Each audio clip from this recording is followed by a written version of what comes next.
Bonjour à toutes et à tous, j'espère que vous allez bien. Bilan des élections législatives françaises d'hier. Le système politique est devenu un tube digestif. C'est-à-dire que tu n'as plus de parti politique, tu as des enzymes. Quel est le rôle d'une enzyme? C'est digérer, dissoudre, détruire, transformer. Donc vous avez l'enzyme numéro 1, c'est NUPES ou NUP, je ne sais plus comment il faut dire. D'ailleurs, on s'en fout du nom, parce que c'est comme une enzyme, ou tu sais, une bactérie ou un virus. Personne ne sait bien prononcer ces choses-là, c'est des noms grecs ou en latin. Ce qui importe, c'est la fonction, c'est dissoudre. Le rôle du parti de M. Mélenchon, du mouvement de M. Mélenchon, c'est de dissoudre le peuple français. Voilà. C'est la créolisation, le grand remplacement, voilà. C'est dissoudre le peuple français. Ça, c'est le job d'une enzyme, c'est pas le job d'un parti politique. C'est pas une vision politique, ça. Voilà, c'est le rôle d'une enzyme. C'est tu prends quelque chose qui fonctionne, tu la détruis, tu la déconstruis, tu la transformes en élément que tu puisses faire disparaître à jamais. C'est ça le rôle d'une enzyme, participer de la digestion, voilà, qui est dans un certain sens une destruction. Très bien. La deuxième enzyme, c'est le parti de M. Macron, c'est Ensemble et l'REM, Renaissance, je ne sais plus comment il faut l'appeler. Là aussi, c'est le même phénomène. Peu importe le nom scientifique de la chose, ce qui importe vraiment, c'est la fonction. Ce qui compte, c'est la fonction. L'enzyme de M. Macron, c'est détruire la France. C'est-à-dire la transformer en une espèce de succursale de l'Europe, une business unit, une filiale de l'Europe. Ces gens-là, ils ont reçu la France et ils veulent la transformer en Bulgarie, en Roumanie. Allez, soyons gentils, en équivalent de la Belgique. C'est la Belgique avec la mer Méditerranée, voilà la France. C'est-à-dire ils rêvent d'aller à Bruxelles ou à Francfort et se faire traiter aussi mal que les Belges, les Bulgares et les Roumains, alors que nous sommes la France. Puissance nucléaire, puissance militaire, fabricant d'armement, puissance énergétique, pays de Chateaubriand, enfin c'est pas... Nous ne sommes pas la Belgique, qui est un pays qui a été fabriqué de briques et de broc au 19e, pour éviter la guerre entre la France et l'Angleterre. J'aime beaucoup mes amis belges, j'admire le peuple belge, mais il faut dire la vérité. Nous ne sommes pas la Bulgarie, c'est-à-dire une ancienne succursale de l'Empire ottoman, nous ne sommes pas la Roumanie. Voilà, et j'admire les Roumains et les Bulgares. Mais voilà, il y a le poids des évidences. Eh bien, le rôle du parti de M. Macron, c'est de dissoudre l'évidence. C'est une enzyme, c'est de digérer tout ça et de transformer la France en une espèce de, voilà, de business unit de l'Europe. Dissoudre la France. Dans l'OTAN, dans l'OMS, enfin, il n'y a pas que l'Europe. Hein, vous voyez l'objectif. Hein. Vous avez le parti de Mme Le Pen, le Rassemblement national, qui est une enzyme qui veut dissoudre Reconquête, digérer Zemmour. Bon, apparemment, la mission est très bien avancée. Dans tout ça, moi, je ne vois pas beaucoup de programmes. Je vois un tube digestif. Voilà, le système électoral est devenu un tube digestif. Tu leur donnes Paris, capitale de la France, ville lumière, ils te donnent une ville du tiers-monde. Au bout de 10-15 ans de la Noé Hidalgo, ils te donnent une ville du tiers-monde. De la Noé Hidalgo, les écolos, les communistes. Et les indigénistes maintenant. Bon. Tu leur donnes la laïcité, et ça devient le wokisme. Ça devient l'islamo-gauchisme. C'est-à-dire que tu leur donnes l'éducation nationale, qui est un bastion laïcard de malade. Ça donne des profs qui ne parlent pas de religion, ça donne des profs qui sont décapités, ça donne des profs qui promeuvent, qui votent pour l'indigénisme, qui leur ramène la racaille, qui les tue. Ah, tu vois, c'est... Bon, vous connaissez le laïus, c'est pas la peine de rentrer là-dedans. Tu leur donnes... même le libéralisme. Ça donne le système actuel qui est ni libéral, enfin qui n'est pas libéral. C'est-à-dire que Macron se dit libéral, il n'est pas libéral. Ce type a augmenté la dette publique, il vit à crédit de la BCE, donc des Allemands. Il a augmenté le poids de l'État. Il a poussé l'outrecuidance et l'interventionnisme au point de donner à l'État le droit de savoir, le droit de dire qui doit ouvrir, qui doit fermer, essentiel, non essentiel. Il est tellement libéral qu'il a fermé les rayons jouets dans les grands magasins à Noël. Donc je suis désolé, Macron n'est pas libéral. Donc ce système est un tube digestif. Tu leur donnes quelque chose de pur, ils te le traduisent en diarrhée, pour pas dire autre chose. Voilà. Vous voyez le rôle du système digestif. Et qui ne fonctionne pas bien, parce que ce n'est pas un système digestif qui nourrit la France. C'est un système digestif qui vide la France de ses liquides. Voilà. Bon. Limitons ici la métaphore digestive. Voilà. Bon. Donc, qui a gagné hier? À part les mouvements enzymaires, les mouvements digestifs. Qui a gagné hier, c'est l'Europe. Mais pas l'Europe civilisation, pas l'Europe puissance. C'est pas l'Empire européen. C'est l'Europe de Soros, l'Europe de Bill Gates, l'Europe anti-européenne, l'Europe du kebab. Voilà. Ceux qui veulent transformer l'Europe en une succession de kebabs, tu sais, de magasins, des shops qui font du kebab de Tarifa en Espagne jusqu'à la frontière polonaise, ceux-là ont gagné. Effectivement, là, ils ont gagné. Parce que ce soit Macron ou Mélenchon, tout le monde est pour la kebabisation de l'Europe, c'est-à-dire l'ouverture des frontières. Et le Front National ne sert à rien, donc, à part un parti de témoignage. Tu sais, c'est comme le Tour de France. Pour ceux qui ont assisté, tu as la caravane et tu as les gens avec les camping-cars qui disent, ou qui insultent les joueurs, les coureurs, ou qui les applaudissent. C'est ça le Front National. Voilà, avec un pinard. Moi, j'aime bien le Beaujolais, hein, je ne peux pas le reprocher. Un pinard, un peu de saucisson. Je suis désolé. C'est un parti de figuration. Et encore, figurant, je suis gentil. Voilà, donc l'Europe a gagné. Qui a perdu? La République. La République. Elle est plus l'enjeu. C'est-à-dire que tu as Macron qui dit la République, moi, je vais la transformer en une espèce d'enveloppe de la Moldavie, une enveloppe pour la Belgique ou pour la Bulgarie. Or, alors que la République était la forme politique de la puissance française, la République, elle a quand même pris le relais de la royauté.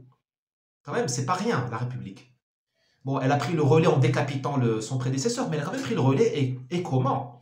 Et comment? Quelle réussite la République a eu, quand même. Elle a quand même intégré dans la France les paysans, les Bretons, et elle a donné une situation financière, sociale, à des millions de gens qui, dans l'ancien régime, sous l'ancien régime, auraient été peut-être pas des pestiférés, mais des gens qui étaient le lopé prolétariat.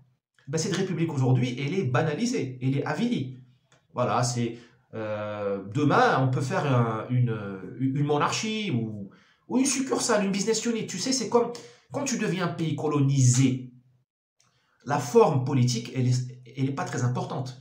Les Français au Maroc, ils ont fait un protectorat. En Algérie, ils ont fait une colonie, ils ont fait des départements, donc une colonie directe. Les Anglais en Inde, ils ont fait un vice-roi, hein, parce que vice-roi des Indes. Et en Afrique du Sud, ils ont fait un dominion.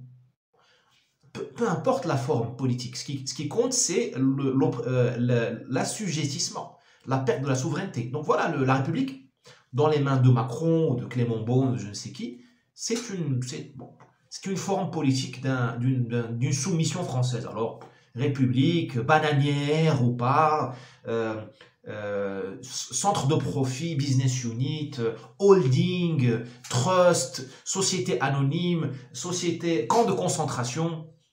Voilà. Et je vous rappelle que les camps de concentration sont une invention britannique.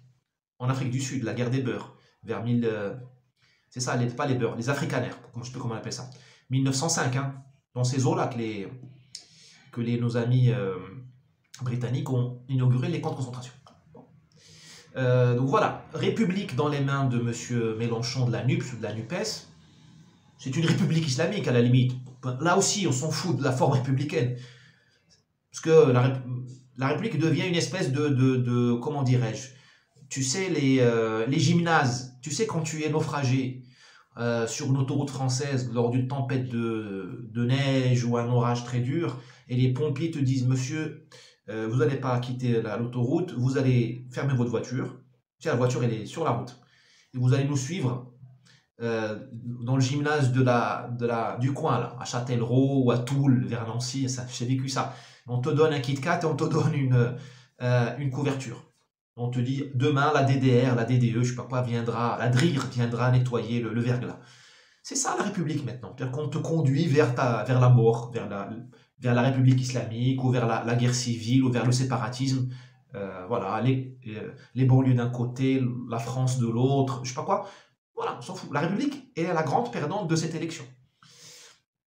Voilà, donc on te dit aussi les insoumis. Ah, les insoumis,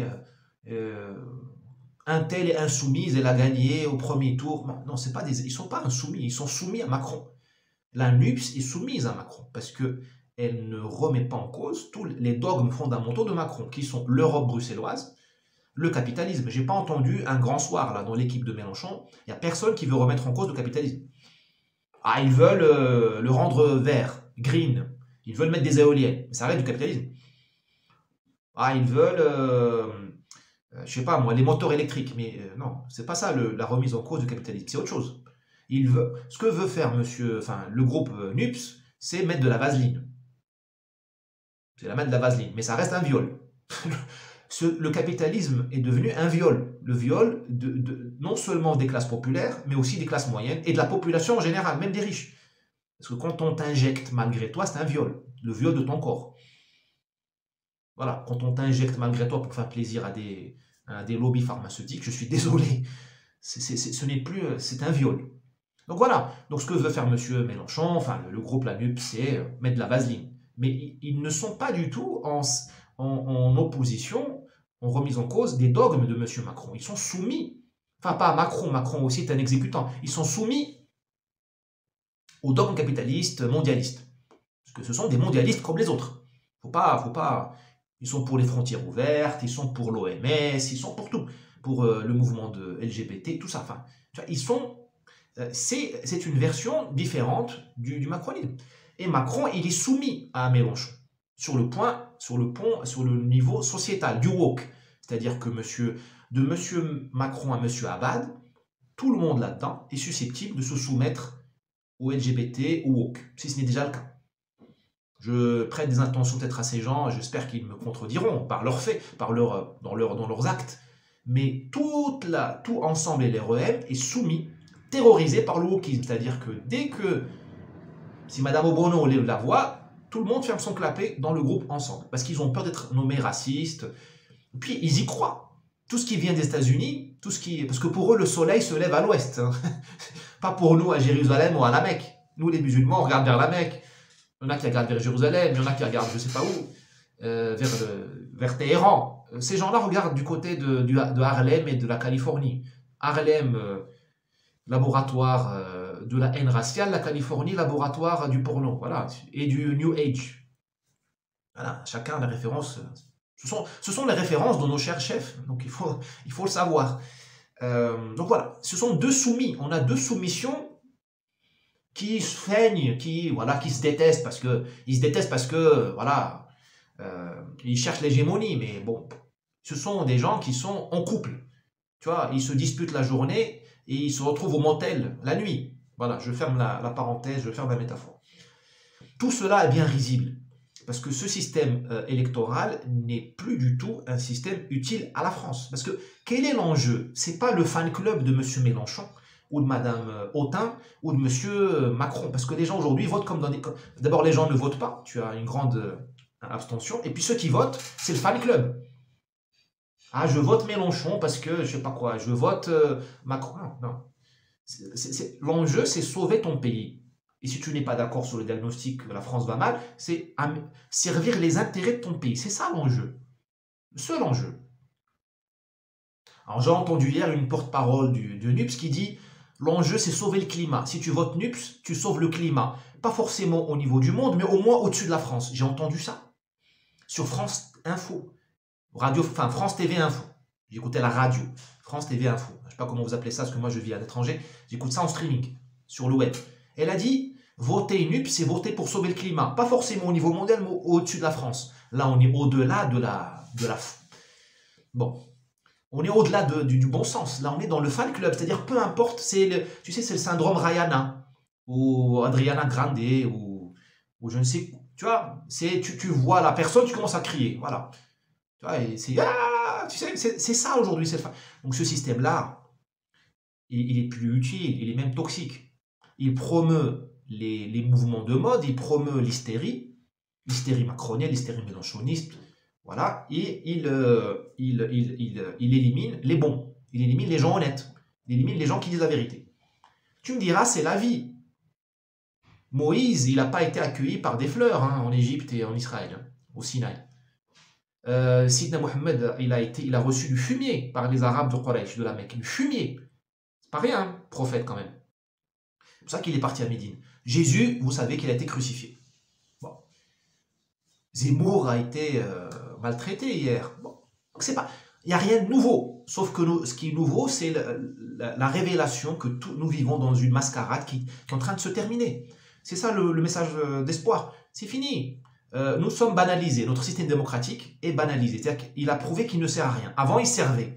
Là, il ne sert à rien à part alimenter un fan club. Et croyez-moi, moi, j'ai pas besoin nous n'avons pas besoin d'un fan club. À plus tard.